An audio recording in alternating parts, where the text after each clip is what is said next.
It's California Edition. I'm Brad Pomerance, and we are joined by Jacque Robinson. She is the vice mayor of the city of Pasadena. She is running for mayor. That election will be held in March. If needed, a runoff election will be in April.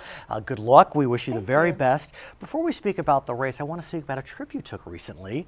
You went to Israel. It was an official trip with AIPAC, which is a well-known Israeli advocacy organization.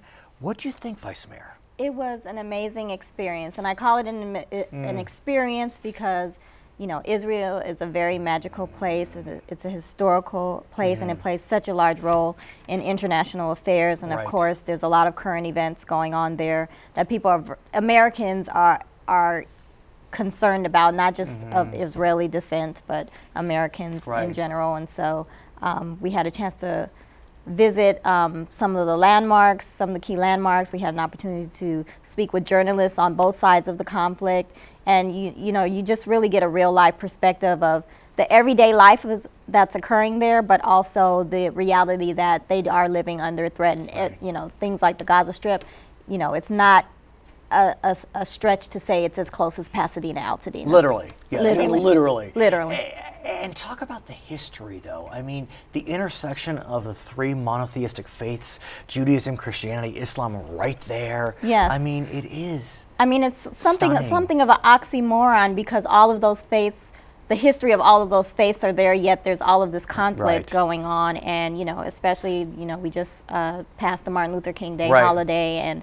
one of our dinners, we had an opportunity to sit with one of the Jewish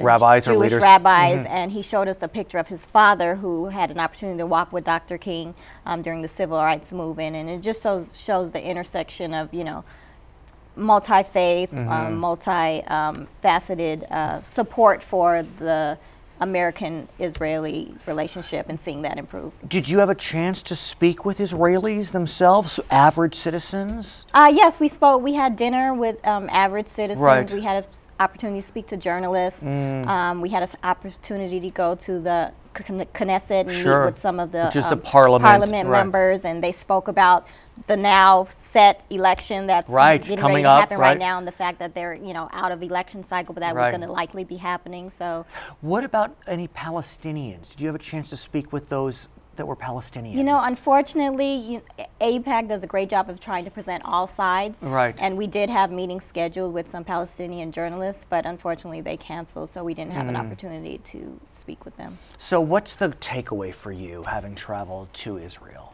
I mean, essentially that, you know, international affairs is a domestic issue that we should all be paying attention to. There's so many American Israelis, Jewish people that are here, living here in the United States, that have family members there. You know, what happens, conflict that happens overseas definitely impacts the United States, and so we all have to play a role in helping to resolve the conflict and educate ourselves and our community about what's going on outside of the borders of our cities. So let's talk about some domestic issues and focus on Pasadena, which has always been seen as a well-run city, but recently a scandal broke, and apparently someone was able to embezzle tens of thousands, maybe $6.4 million to be exact. I was going to go there, yeah. $6.4 million. I mean, it's outstanding. It's unbelievable. It's certainly a black eye to the city, and the city council is working through it right now to find out how it happened, and more importantly, how we can prevent it from happening in the city. Essentially, long story short, one single employee had a single chain of command within our public works and finance divisions that was able to carry out the embezzlement, and that's a problem. Over how long? Over 11 years. Over 11 years. And so there's many different controls that were in place that were not followed by multiple levels. And at this point, I'm committed to ensuring that doesn't happen again. And I'm supportive of all of the post-embezzlement decisions that have taken place. We have a special committee of council members that are independently examining the embezzlement and the fraud. How was it discovered? It was discovered through the Finance Committee and some questions that were answered there, and then after further audit of a specific fund, it was our Undergrounding Public Utilities Fund. the embezzlement was discovered. The challenge is, a city of Pasadena size, the council members are not full-time. We are not full-time. So you're not really able to kind of be there day in and day out and get a sense, a feel, a smell of what's happening. And, you know, of course, there's a city manager that's there, but still, it can be challenging to really... It's definitely challenging, but as I said at our first public meeting that was held in January, this broke at the end of December 2014, you know, we all have to bear a certain amount of responsibility for this happening, from the council as policymakers on down to the city manager to the lowest level employee in both of those departments. And the controls we have in place were not followed, and we have to do a better job at making sure that what we have in place is followed, but also strengthening those policies as well. Will any of the money be recoverable, or is it all gone? The city council is working with the city attorney to make sure that we do everything we can to try to recover the money, but we're just not clear right now exactly how much that is going to be. The alleged perpetrator, yes. Where is he at this point? At this point, he is in custody of the courts and the jail. He did not make bail. And he is awaiting trial, essentially. What's the charge? Embezzlement. Clear and simple. Yes. So let's talk about your race for mayor. Is this issue, and obviously you have not been implicated, no one running's been implicated, but is this issue kind of in the background? Oh, absolutely. I wouldn't even say it's in the background. It's in the definitely foreground. In the foreground. The last few candidate forums, it's one of the first few questions that comes up. Right. You know, as mayor, what will you do to ensure this does not happen again? What can the mayor do? Is the mayor full-time? The mayor is not full-time, but, you know, in Pasadena we have very high expectations of our public servants, and, you know, I'm running with the expectation that the position is full-time. What is the compensation better for the mayor as opposed to the city council?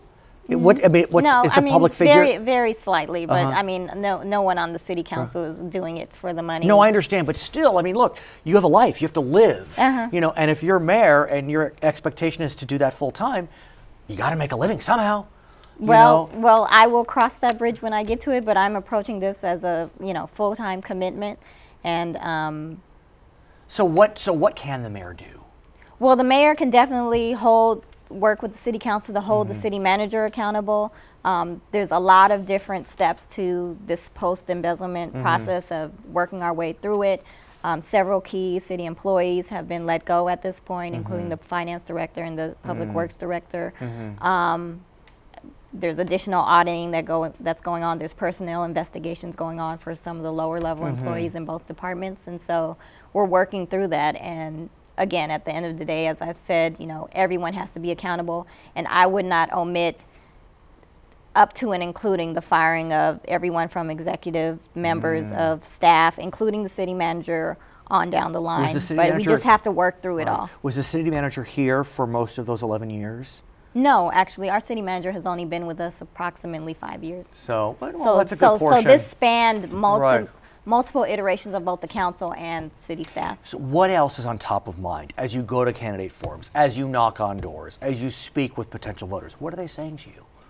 Well, of course, the embezzlement, but also just the attention to basic city services, the overdevelopment of Pasadena and some areas of the city. And one of the things that I'm focused on is not just the overdevelopment south of the city, but also the underdevelopment north of the 210 freeway, north of the city. And, you know, we are one Pasadena, but it's common knowledge that there are some parts of our city that are not getting their fair shake, so to speak. So as mayor, it is my intent to address the inequities that exist in our city, both in terms of economic development, but also, you know, workforce housing, the high cost of living in Pasadena for both natives and for, you know, people that are new residents of Pasadena. So we definitely have a lot to work on, even though we've had a lot of successes in Pasadena. We have to look to our future. Her name is Jacque Robinson. She is the vice mayor of Pasadena, running for mayor. That election will be held in March, maybe a runoff in April. I'm Brad Pomerance. It's California Edition.